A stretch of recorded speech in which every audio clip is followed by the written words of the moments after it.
I've got a very big box that I'm excited for today. We have the Umbreon and Espeon Ultra, not Ultra, sorry, Premium Figure Collection that finally comes with a pin for the first time in a very long time. We get a cool figurine. We get these two, I don't even call them full art, they're like secret art promos. I think they did these for a lot of the prismatic ones where you have all of the types in one, whatever that's called, stellar type, stellar, correct? And in this, you also get a bunch of sleeves, apparently, which I think are the good sleeves that I like to use, which is awesome, and 11 booster packs of Prismatic Evolution, which, as we know, could potentially just mean absolutely nothing because Prismatic is terrible to pull with. So I figured, with all that considered, I have a big topic that I kind of just want to just give my initial thoughts on after experiencing it, and that would be the Logan Paul Illustrator Pikachu live stream thing.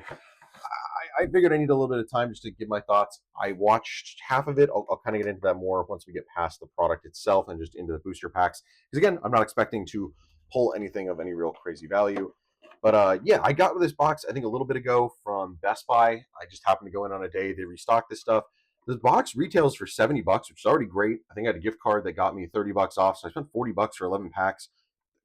Phenomenal. Super happy with that. Glad I get to open one of these. I'll kind of go through some of the stuff piece by piece. We get a lovely Espeon and Umbreon combined pin, which is neat. I don't think I've ever seen one like that. And then same thing with the sleeves. It's Umbreon Espeon, probably just a normal black back. They're pretty clean. If you like these Pokemon, it's a neat pose. I like the pink bleeding into the black on the sleeves. Very nice. And I don't think I've ever seen this figure, which sits pretty nice. Yeah, it'd be a good desktopper, honestly, for work. Cool. I like the Umbreon kind of in a more aggressive stance and the Espeon with a more defensive stance. Very neat. And let's try to get these promos out as clean as we can. Thankfully, they're always set in here super nice now. There's your Espeon EX with Psych Out and Asmazes. Sure, interesting. I don't really know what these do. Devolve each of your opponent's evolved Pokemon by shuffling the highest stage evolution. Oh wow. Okay, so there's no other actual attack, but it takes all of their highest evolution and puts it into the deck. Okay, if it discarded it, that'd be crazy. Into deck, a little less. Random cover your opponent's hand with Psych Out. Kind of cool though. That'd be making an Espeon deck could actually be kind of fun. That's sick. And then let's see what our Umbreon EX is. Pretty bulky too for stage ones. 270, 280 is nothing to really scoff at here. And then obviously we get our code card for both of the promos online. Opponent's active Pokemon is confused and discard all energy. Take a prize card. Luckily, it's a not a crazy. It's a very crazy energy type to get fast. So you're not going to do that like a ton, but that's funny as like a late game finisher if you're off by a prize. I like that both of them kind of have an attack that's just like just a dead ringer and it doesn't actually do real damage. Very interesting. And then without further ado, let's get into all the booster packs in the bottom here. But yeah, big thing I wanted to cover that really has happened recently is the Logan Paul live stream. I watched, to put into context, the live stream was so he could sell his Illustrator Pikachu card that he bought for like $5.6 million. He's auctioning it off because I think, from what everything I've heard him say, he wants to pay for his wedding and probably just recoup some money back in the thing. He's ready to pass it on. He wanted to make a big hullabaloo in the market. I think that's really why he's doing it. And then a big conjunction of it is because of his marketplace, Liquid Marketplace, failing. Liquid Marketplace is something that he built and co-founded. He is a co-founder, despite him trying to distance himself from it. But he listed the card on there and said that he would own 49%, and 51% of these shares would go to market. So anybody and everybody could buy a piece in it and then have say in what happens in the card. It's to kind of make it so like, hey, you're a partial owner in the biggest card in the universe. Wouldn't that be fun? That's the idea. And also, I will disclose, I did see, and this is again allegedly through him, so let's just play from the allegedly. Not all of the shares were bought. Like apparently, only like 2.6 or two. I forget how much it is, but like only a fraction of them were actually purchased by people. But people bought into this liquid marketplace thing, turned out to be a scam. Money didn't really get settled right. And then he randomly just decided, hey, you know what? We're actually just going to sell the card, despite me saying, hey, we all get control of it. Instead, he like allegedly in the background quietly bought up all of the shares, including, I guess, the ones that people owned. But he bought up the rest of the percent so he could sell it back, which is, again, I don't know what the terms of service is or how that works. But yeah, there's all that. He's trying to get people paid out now, allegedly. And he's saying that he's working with the people who made it, which is like not, you're part of it, man. Like, come on, don't tell me you can't get a easy access and control into that, but whatever. So yeah, I don't know. So he's basically like, yep, I have full control again, and I can sell it, and I'm going to try to get people refunded. not selling it, giving people their percentage of the uptick in what was sold, which I think is more fair. If we're playing off the establishment that they own a percent, because here's what I think you should have done. I think you should have said, "Hey, I'm buying up the remaining shares that weren't purchased, and then you guys will get a payout based on the percentage that the card went up when sold." I think it's a good way to back your own platform and say, "Hey, this platform is something that I believed in, I trusted, and like, hey, look, these people, if this card sells well, which it did, got their portion out." I think that would at least be like, hey, the platform didn't go well, but the idea was there and it was successful. And it said no, he just completely pulled away from it and said, "I'm selling it all on my own. You guys are in the dust. Let's forget that even happened." So I think that shows no backing and no real. Is that a Master Ball? I think it is a Master Ball. Nice. Master Ball Dracula. That's the first thing we've got out of this entire box so far. Good God. Put that guy over there. Nice. So yeah, that's kind of the premonition that this thing goes on. And I think that's my biggest thing with all this. So the whole bulk of this stream is just him cheering and hitting a gong every time the sale goes up. And mind you, he bought it for 5.6 million. It sold for 16 point some million. Why are we all cheering? I've watched streams before. People are doing charity or stuff. We're cheering because we're raising a bunch of money for a good cause. We're just raising money for him. The only person who should be cheering is him. He's got all these people in the crowd who bought in. Mind you, the other things that were going on with this is he was doing a box break throughout the night. 2 boxes. He had a base set first edition booster box and a legendary collection booster box. I did not watch the legendary collection box. I kind of went back a little bit just to see some of the cards that were pulled because I was interested in that, not necessarily the people. But yeah, that's what happened throughout the course of the night. So he's doing all that while he's waiting for the gong to hit or whatever, and he's selling it through Golden Auctions. So Ken Golden's there, and he's all excited because obviously the big sale through his platform. So yeah, no, it just felt really. I think my whole big disheartening thing of the night is just watching him sit there and cheer and spray, and he almost was like spraying like the freaking what is it, the champagne, like all over the people's cards almost. Like it's huge that he's opening a base set booster box in the first place. Oh, Prime Catcher, lovely. I didn't even know that was in here. Very nice. Um, it just felt like really like uncaring about everything else. And you're this time like he had people buy the packs. They get to come up and they get to open it with him, which really like 90% of them were like, "You open it." I'm like, "No, I would want to do it. This is a once in a lifetime thing." So I'm like, I just don't know why half of them did that. A lot of them were just up there to promote whatever trading card, whether it be a tracker or some sort of market pumping thing. Like everybody had some sort of product to push. So anybody who bought a pack or multiple packs, that's kind of what they were there for. Some of them were kids, maybe have got a little too much money, or maybe the parents gave too much money so they could be on this big live stream and promote their little channel, which also just super weird and just I don't know, just felt weird having a kid there with Logan Paul screaming and jumping all over everyone. I don't know. I didn't love it. So yeah, that's the most bulk of the stuff I didn't love. Even when he was opening the first edition packs, similar to the original streams he did, where he was saying, "Hey, Bulbasaur's worth this crazy amount." If I believe from what I saw and what I was looking at, like in terms of market trends, a lot of the cards he was saying were worth XYZ value aren't yet. He's giving like a base set, I don't know, Blastoise $80,000 for a PSA 10. I saw recent solds were like 40, or more specifically, this Blastoise, or not Blastoise, the Chansey, which he said has a low grading rate. They're saying it could be sold for $300,000 at some point. And granted, some of those cards were being sold on Ken Golden's auction, and they were going for that high because I'm sure it being a part of Logan's stream is pushing it up there. So again, it's not to say that they aren't going to trend that way, or in a few years we can't say, oh, "Yeah, Larry, baby." We can't say that, oh, there we go. Market trends have, are showing that, but it's like it's pumping because you're pumping it up.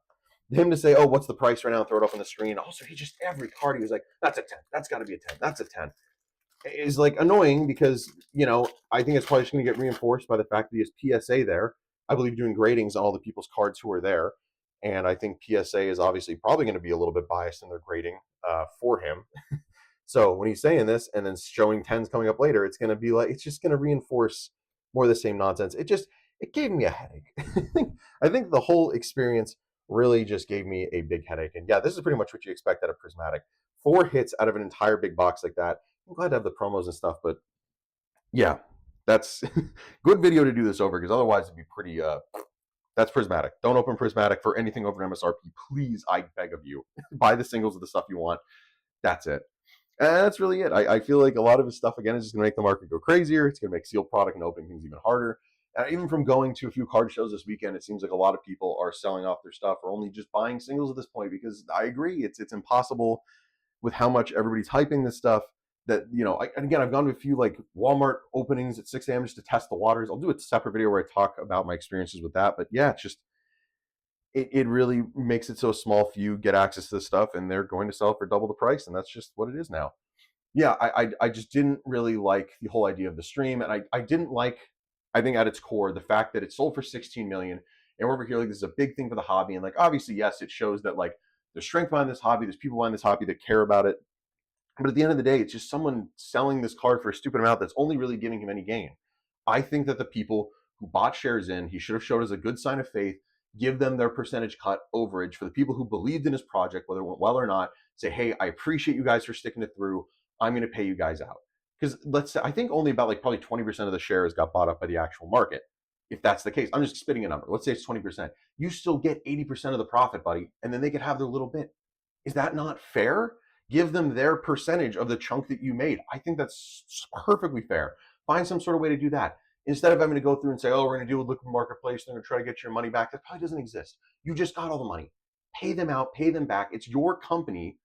Whether it be partial ownership, some ownership, you claim that you were in charge of it, that you had a large stake in it. Own up and do that. I think I would have been, then I would have been clapping when the card is selling for a higher value. And mind you, they're pushing that it's a one of one. It's the only one. There's another one graded with Beckett that's also a 10, and a lot of people are saying that the grade looks better. So it's not a one of one. It's a one of one, I guess, in a PSA 10, whatever. And then the person who bought it, and this is an interesting tidbit I just learned. It's like obviously like I don't get fully into it, but I know there's like a financier. It's the son of a financier, so obviously he's got a lot of money. He's trying to start this treasure hunt thing where he's going around and going to buy a bunch of rare collectibles or something. I think he's trying to buy like a T-Rex or something. I don't know. This is the start of it. That's the guy who won the bid. He's there in the audience, which is also funny because you have the whole crowd like going like, wow, Logan Paul's buddy, I forget his name, was like, wow, who's the rich guy putting all this bid in? And it's like he's right in the freaking room. Like they know what's going on. He was there ready to scoop it up. He's ready to share the story. This guy was willing to bid probably anything to get the card. Whoever bid him, he was going to go up. And from looking at that treasure trove account, he has nothing on it yet, by the way. There's 2 social links on this website. YouTube goes to nothing, and the Instagram has 2 posts, one talking about him getting the card, and the second one showing a clip of him putting the initial bid in. Initial card value is 5.6. That's what Logan bought it for. He put in like 6.7 million. He went up that much higher over the top. Mind you, before the live stream, I think the bid came up to about Logan's price because obviously that's what any person who's not involved in his little circle is willing to do. But all these people in the circle are willing to pump it up because they have something to gain that's pushing their platform that's making more money off it. So they don't care. So, obviously values are arbitrary and made up anyway, but it just feels even more grimy when it's like probably just the people in the audience who have something to gain who are just upbidding one another all night and probably have no ceiling. So that's, I think, what happened. And seeing that initial bid going up that high, it's like, this is one guy who's here who has an agenda. He already knew what this was going to be. It doesn't feel like there was any real major accomplishment. I'm rambling far beyond the stuff we open, but that's I think my initial takes on the stream. Again, I love seeing base set get opened up. I like seeing old packs get open to see that kind of experience again. I just hate the subtext and the context and all the people going on around it and like all this promotion and marketing. Oh yeah, and last thing on top of that, he wants to promote a new platform. Despite having all of this, he's still trying to wrap up with the old one. He has a platform he's pushing called Rip It, which just seems like another place where you could buy packs or buy whatever. They'll open on stream. You either sell it, put it in their vaults, have some sort of digitized thing. Don't do the digitized. Don't do anything with it. But yeah, it was just a link that was put out, and basically he's just giving you. He has some rewards if you share it to the most of your friends, which again is just another scheme just to get more people looking at it and hopefully get some people who aren't aware of Logan Paul interested in what this Rip It thing is. If there's new people coming to the hobby, which he's already got a bad track record, do not start with this place. Like, my God, there's so many better people. There's probably a lot more better people in your local area who are more credible to do this kind of thing. So annoying that on top of all this, it was a way for him to push his next thing in the Pokemon venture. Yeah, that's generally what I got out of the near like hour or so that I watched. This is now what the state of the market is. It's probably going to cause a lot of cards, probably a lot of Gen 1 things specifically to go very high. See a lot of base set changing, probably other stuff in terms of that. But yeah, I think this pretty much isolates that the market is not going to get any better in terms of finding modern product.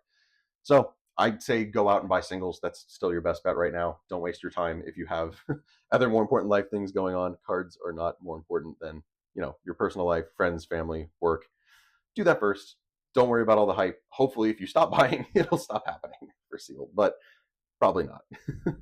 Yeah, that's just there's my doom and gloom hour of the Logan Paul live stream. Yeah, if you guys have any more comments or just want to discuss more in the comments, I'm super happy to because I think this whole situation is very interesting, way more interesting than I thought the live stream was going to be. And yeah, let me know your hot takes. Down to hear it. Thank you for staying. If you made it this far into the video, I don't expect to see anyone to the 15-minute mark. But if you do, have a fantastic day. Thanks for sticking with me. Love you. Peace.